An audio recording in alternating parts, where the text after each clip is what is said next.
Hello and thank you for joining us on Newsweek, where we highlight some of the biggest stories that made the headlines recently. I am Jacinta Agochukwu. This week, Fubara thanks Tinubu for intervening in the rivers crisis as Niger Delta leaders visit Wike condemned plot to impeach Rivers governor. Also this week, President Tinubu vows to sack non-performing ministers as presidency debunks report on Tinubu's request for presidential yacht. And later on the show, Naira gains as CBN pays bank $6.7 billion for its backlog. All the details in a moment. Stay with us. Thank you for staying with us. We start with Rivers State. Peace has returned to the state following the intervention of the President Bola Tinubu. The state governor, Simi Fubara, has expressed profound gratitude to the president for his fatherly mediation in the political crisis that rocked the state recently. Governor Fubara said the president's intercession facilitated a timely resolution of the political crisis. Meanwhile, leaders of the Niger Delta paid a solidarity visit to the Minister of the Federal Capital Territory, FCT, Nelson Wike, for further reconciliations between him and Governor Fubara. I have joining me to discuss this Kalajaye Paul, member representing the Jeremy Ifelodun Federal Constituency, who is in the studio with me. Good evening, sir. Good evening, and viewers, good evening. Welcome. And I also have Nelson Ekujomi, a political analyst, joining me via Zoom. Good evening, Mr. Nelson. Good evening. Thank you for having me. I'm Mr. Kujumi. I'm not Mr. Nelson. Oh, okay.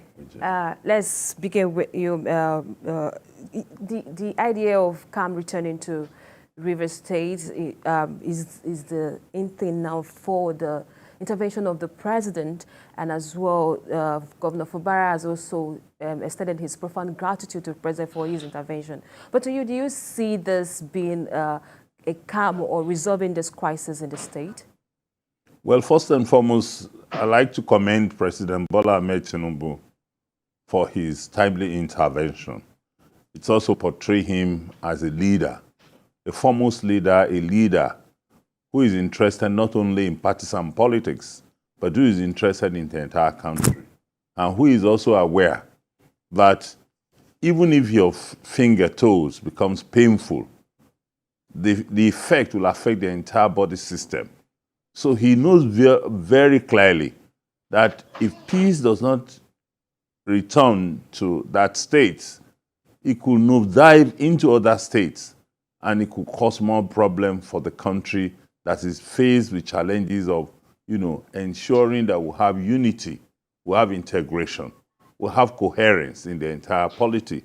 So I commend him for his timely intervention. Secondly, I also want to say that the issue of the state was overblown. Overblown because, yes, there will be crisis, but one do not expect that that crisis will erupt so early.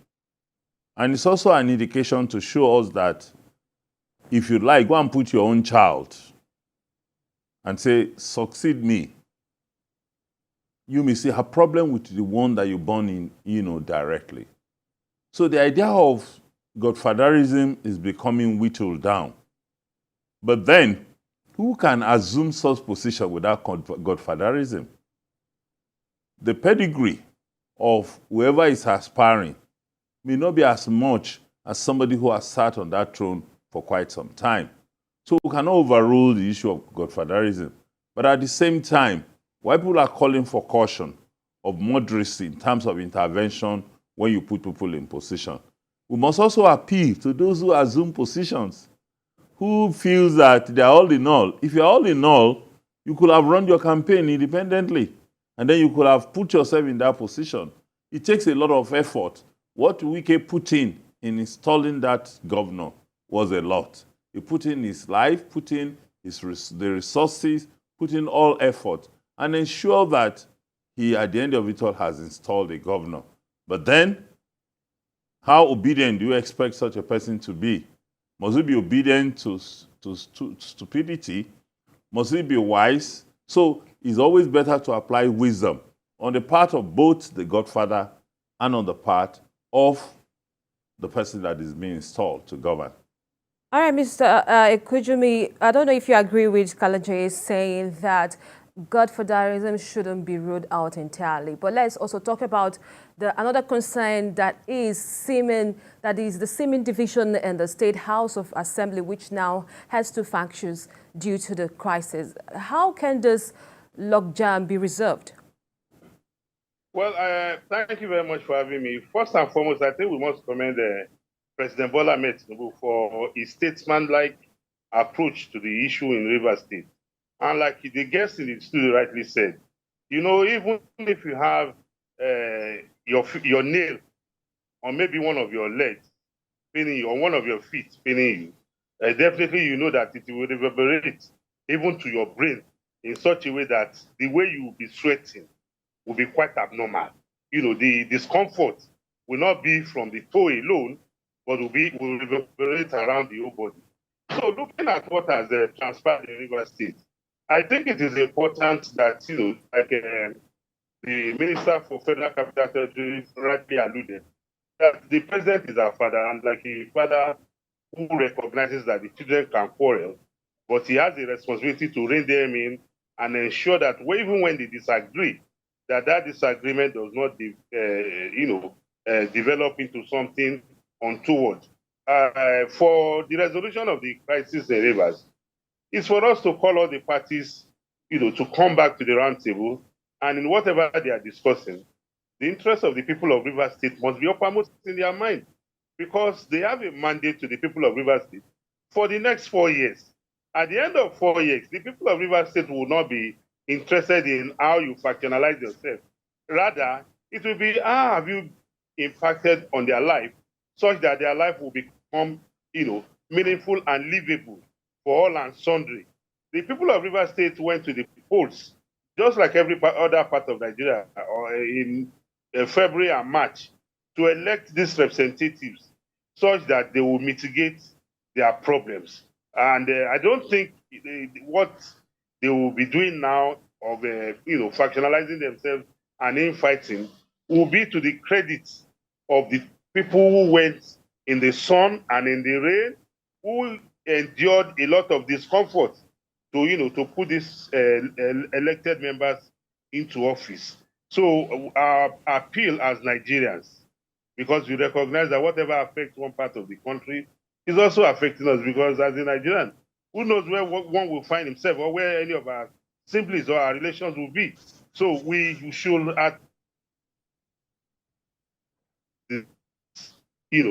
of not only where we live presently, but also the piece of people who are far from us, because we are all members of the same global, human family.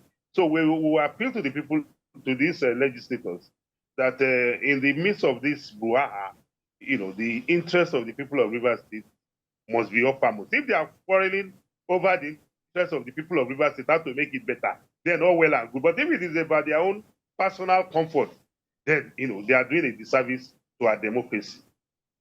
All right, gentlemen, just like BDP visited the president on this same matter, the Niger Delta leaders as well visited Enrique just to resolve this matter, and I hope everything gets resolved at the end of the day. Let's take a short break, and we still have more to talk about. Newsweek returns in a moment. Stay with us. Thank you for staying with us. As if you're just tuning in, this Newsweek where we highlight some of the biggest stories that made the headlines recently. Now, this week, it appears President Bola Tinubu has declared that he will not hesitate to sack ministers and cabinet members who fail to perform. At the end of a 3-day cabinet retreat in Abuja, the president announced his intention to sign a performance bond with the ministers. Meanwhile, the presidency debunked reports that President Tinubu's administration allocated 5 billion naira for the purchase of a presidential yacht. The senior special assistant to the president of media and publicity noted that the yacht was requested by the Nigerian Navy and not the president. I still have Kalajaye Paul and I have Mr. Kujumi with me to discuss this. Let me come to you, Mr. Paul. In the context of the president warning his cabinet that at the opening ceremony or opening retreat of the Federal Executive Council, he made mention of perform or get sacked or get removed. What does this mean to you? How did it come across to you? It's also to show very clearly that the president that we have on seat today is a president that has a direction and very focused. He is the visionary. He had the mandate of the people to rule this country. And then he has a vision. That's why he aspires to lead. But then his visions can only be translated into reality when you have vision helpers. Those ministers and special advisors, aides that are appointed are the vision helpers. And don't forget that, like he also said, the buck ends on my table. Before the buck gets to your table, there must have been some decipherment. There must have been some sifting. There must have been some work in the progress before you bring it to the president's table. And most cases, if you do not get it right, and you get something on the table of the president, and you mislead the president, so it also means that you're going to mislead the entire nation. The president cannot be everywhere. That's why he has chosen those aides to assist him. So his clarion call to all of the cabinet members is not a threat. The cry of a child in the midnight is not a sign of disturbance. It's a call for attention. So it's not a threat. It's just to ask them to tighten up. That you cannot go here and walk here and go to sleep, because I will not sleep. So if I'm not sleeping, you must not sleep. And then it's for all the ministers to get to their tables and articulate their programs and actions. It's not about provision of budget. You have budget to do A, B, C, D, or whatever. But then how do you implement those budgets? Those budgets must be implemented in a manner that will translate to the benefits of the common man on the street. And for you to do that, you must work with the paraphernalia of your office.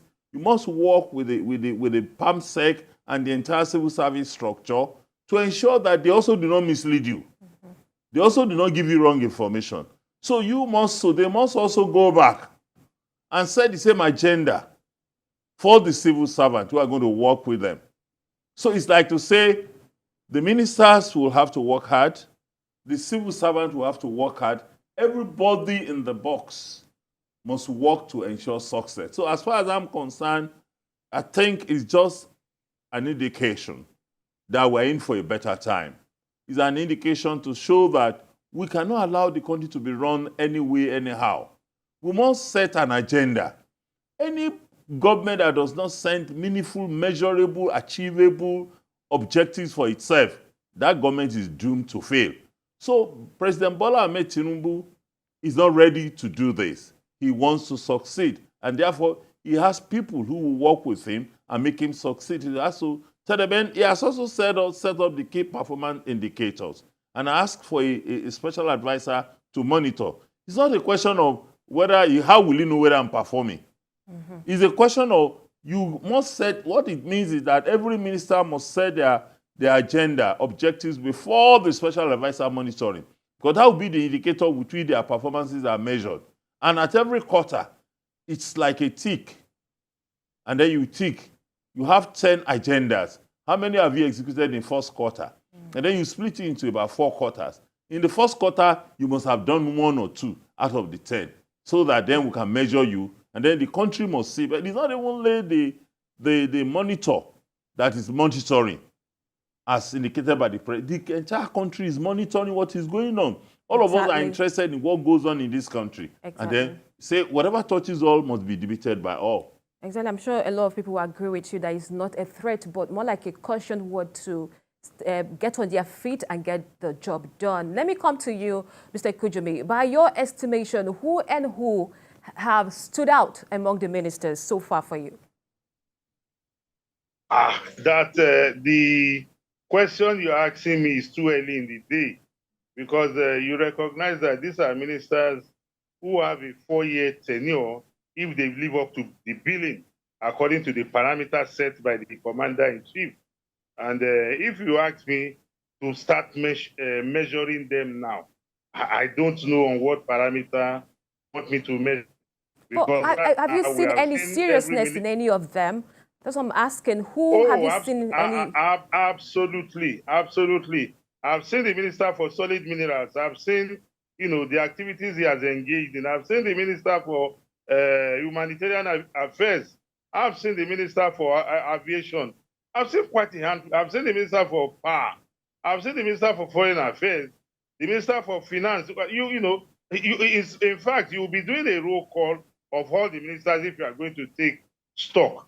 But it's too early in the day to start measuring them. But we have seen them start the activities of their ministry, knowing fully well the commander of their, the captain of the class, who is the president. And if we all recollect that a former governor of Lagos State and a former minister of the Federal Republic of Nigeria, Mr. Babatunde Raji Fashola, SAM, rightly admonished that if you want to work with with President Bola Ahmed Tinubu, be ready to work like a jackal, because this is a man, according to him, who hardly sleeps. This is a man who gives you an assignment, and he goes ahead of you to even implement it before before you dust your bottom from the chair. So you will know you are working with a leader that will not tolerate failure. And the situation we are in now as a country, the president has made it clear that he's not going to give Nigerians excuses, because he came to the people and told them that, entrust me with the mandate and I will deliver. So the president is very much aware of the promises he has made to Nigerians. And that is why he's telling... Mr. Kujumi, we are almost out of time, but I want you to touch on this question that has to do with the yacht that the presidential... the president has actually denounced that, say that this is not for him, and it has generated a lot of controversy. I wanted to react to it. Well, the statement from the presidency, and looking into our past, previous administrations, has, exonerated the government from the plot that wanted to be sold to the Nigerian public by mischief makers. It is very clear that when...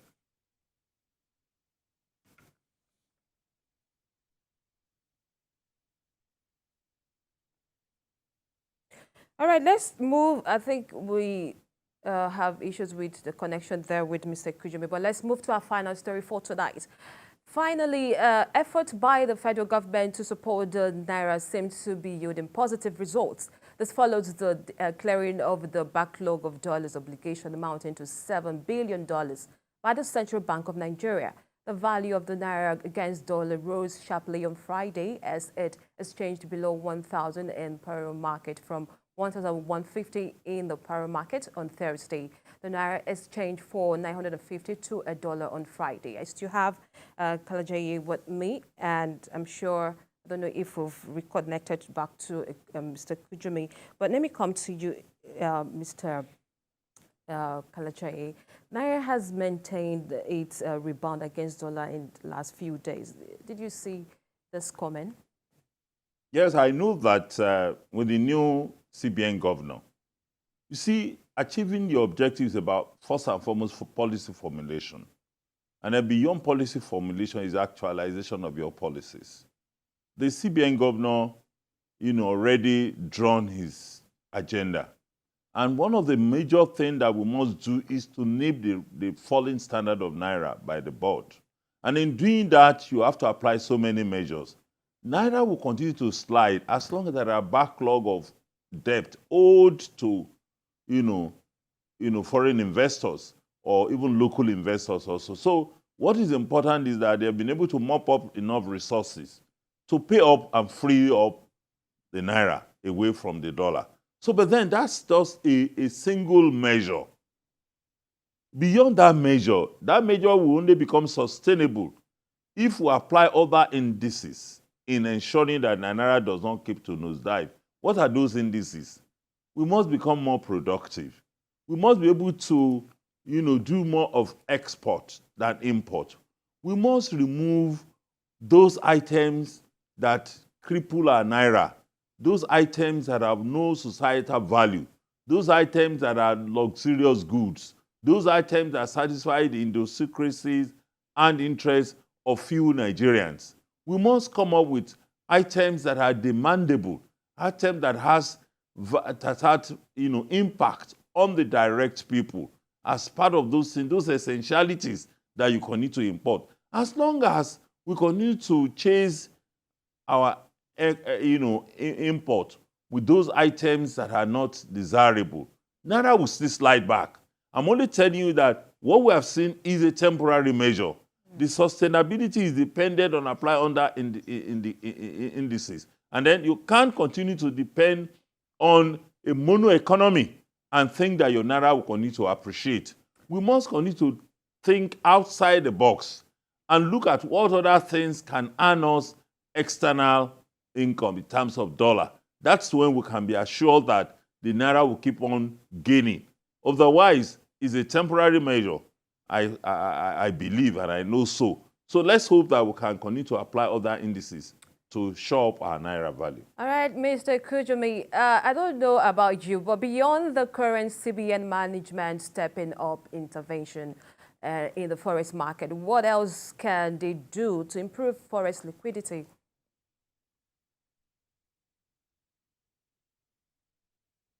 To increase forex liquidity is for us to increase the local productive capacity such that we'll be able to export quality goods to generate the needed forex, to address the pressure on the Naira.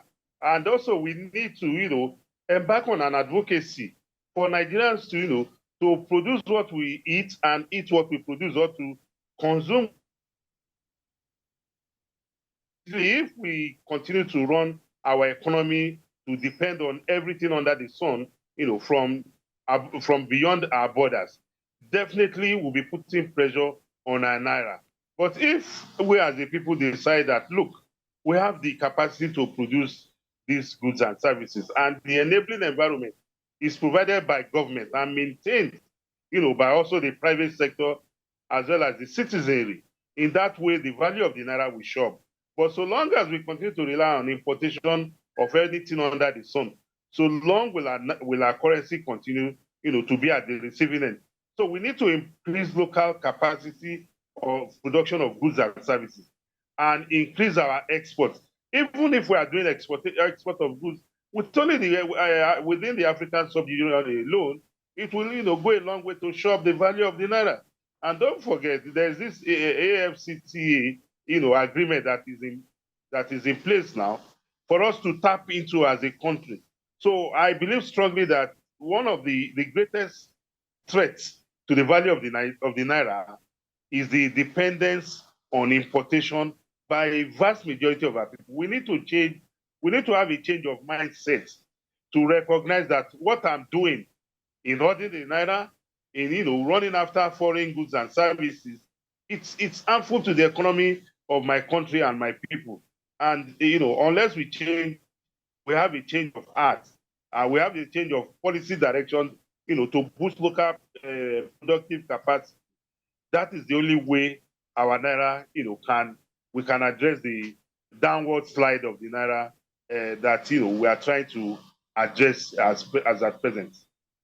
All right, gentlemen, it's been a great conversation so far. Thank you very much for coming on the show. I've been speaking with Kalaje Paul, member representing Nigeria Felonian Federal Constituency.